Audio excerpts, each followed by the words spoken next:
Today is Friday, April 24th, 2020.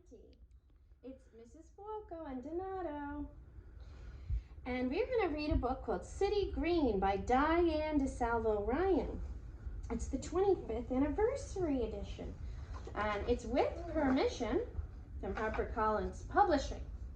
There used to be a building right here on this lot. It was 3 floors up and down, an empty building nailed up shut for as long as I could remember. My friend Miss Rosa told me Old Man Hammer used to live there. Some other neighbors too. But when I asked him about that, he only hollered, "Scram!" Old Man Hammer, hard as nails. Last year, 2 people from the city came by, dressed in suits and holding papers. They said this building is unsafe. It will have to be torn down. By winter, a crane with a wrecking ball was parked outside. Mama gathered everyone to watch from our front window. In 3 slow blows, that building was knocked into a heap of pieces. Then workers took the rubble away in a truck and filled the hole with dirt. Now this block looks like a big smile with 1 tooth missing. Old Man Hammer sits on his stool and shakes his head.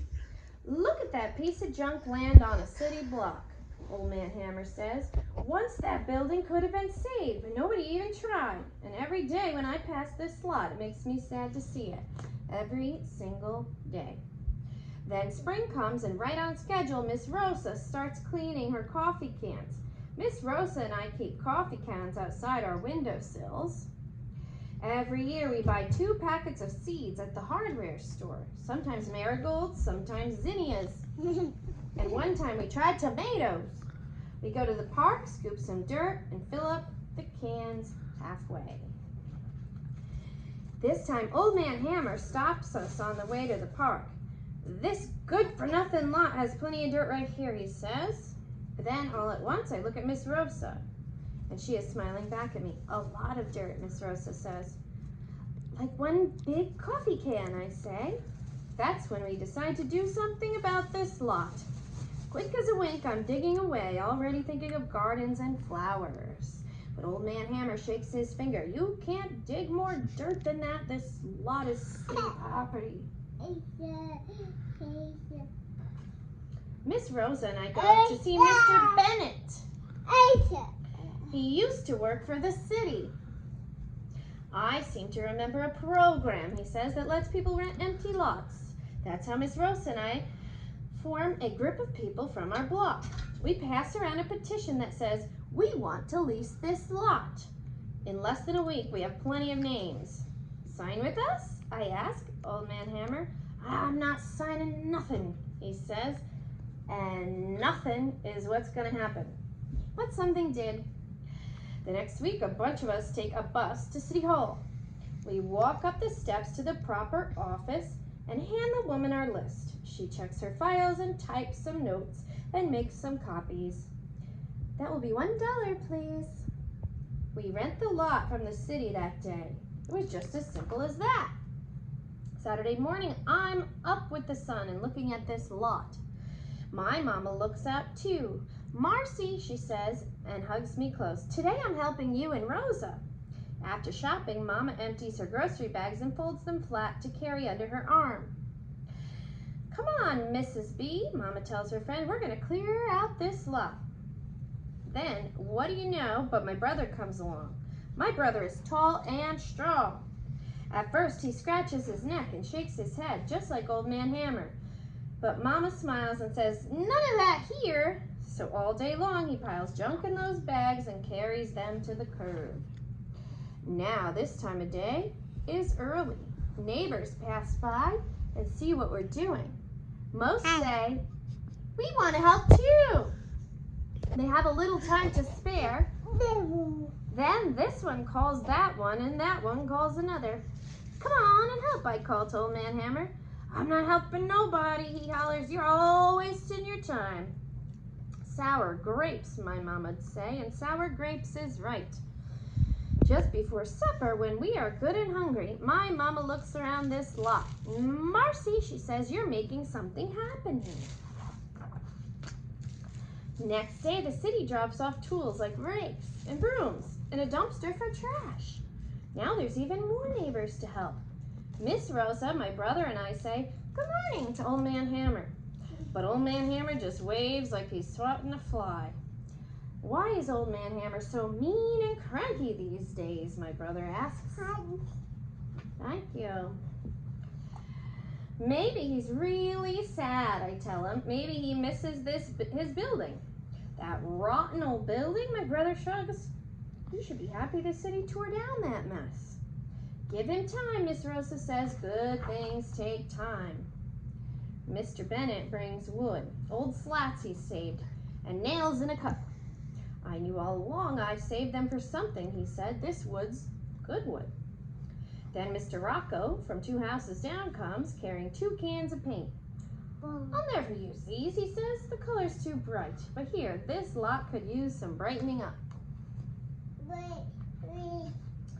Well, anyone can tell with all the excitement that something is going on. And everyone has an idea about what to plant. Strawberries, carrots, lettuce, and more. Tulips and daisies, petunias, and more. Sonny turns the dirt over with a snow shovel. Even Leslie's baby tries to dig with a spoon. For lunch, Miss Rosa brings milk and jelly and bread and spreads a beach towel where the junk is cleared. By the end of the day, a fence is built and painted as bright as the sun.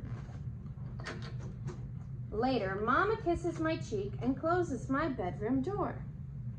By the streetlights, I see Old Man Hammer come down his steps to open the gate and walk to the back of his lot. He bends down quick, sprinkling something from his pocket and covering it over with dirt. In the morning, I tell my brother, "Oh, Marcy," he says, "you're dreaming. You're wishing too hard." But I know what I saw, and I tell my mama, "Old Man Hammer's planted some seeds." Right after breakfast, I walk to the back of this lot, and there it is, a tiny raised bed of soil. It is neat and tidy, just like the rows we've planted. Now I know for sure that Old Man Hammer planted something. So I pat the soil for good luck and make a little fence to keep the seeds safe. Every day, I go for a look inside our garden lot. Other neighbors stop in too. One day, Mrs. Wells comes by. "This is right where my grandmother's bedroom used to be," she says. "That's why I planted my flowers there." I feel sad when I hear that. With all the digging and planting and weeding and watering, I'd forgotten about the building that had been on this lot. Old Man Hammer had lived there too. I go to the back, where he planted his seeds. I wonder if this was the place where his room used to be. I look down. Beside my feet, some tiny stems are sprouting. Old Man Hammer's seeds have grown. I run to his stoop. "Come with me," I beg, tugging at his hand. "You'll want to see." I walk him past the hollyhocks, the daisies, the peppers, the rows of lettuce. I show him the strawberries that I planted. When Old Man Hammer sees his little garden bed, his sour grapes turn sweet. "Marcy, child," he shakes his head. "This lot was good for nothing. Now it's nothing but good." Soon summertime comes and this lot really grows. It fills with vegetables, herbs, and flowers. And way in the back, taller than anything else, is a beautiful patch of yellow sunflowers. Old Man Hammer comes every day. He sits in the sun, eats his lunch, and sometimes comes back with supper. Nobody knows how the sunflowers came, not Leslie, my brother, or Miss Rosa, not Mr. Bennett or Sonny or anyone else. But Old Man Hammer just sits there smiling at me. We know whose flowers they are. And there's a little note about starting a community garden. And it says, all across America, people have joined together to turn ugly lots into beautiful gardens. You may not imagine that you could do it, but you can. If there is already a community garden in your neighborhood, ask your neighbors how they got started. But if you're the first on your block to make something happen, this is what you can do. Number 1, find an interested grown-up who wants to help you, a parent or guardian, a teacher, a librarian, or a neighbor. 2, find out the address of the lot. This is very important. You may have to talk to neighbors or look at the address of the buildings next door. Examine example, the lot I am interested in is on Main Street. It's between 75 Main Street and 81 Main Street. 3. While you're finding out the address of the lot, get in touch with the local gardening program in your area. See end of this note. Say that you are interested in starting a garden. Since every city is different, your local program will be able to steer you in the right direction. Number 4, find out who the owner is. The Department of Records at your local city hall can help. Look in the telephone book for the address of the city hall in your area. Number 5, if the lot is owned by the city, the people at City Hall can help you get permission to use the lot. Usually there is a small fee. If the lot is owned by an individual person or group, you'll need to get permission from that person or group to use the lot. 6, once you get permission to use the lot, it's yours to name. There are hundreds of gardening programs that are ready to help community gardeners with information, soil, seeds, fencing, and more.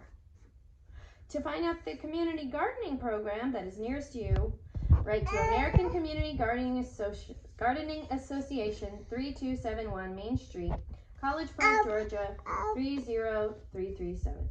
Community gardens bring people together. Join the work and join the fun. Wow, City Green. All right, guys, have a great weekend, and I'll see you on Monday.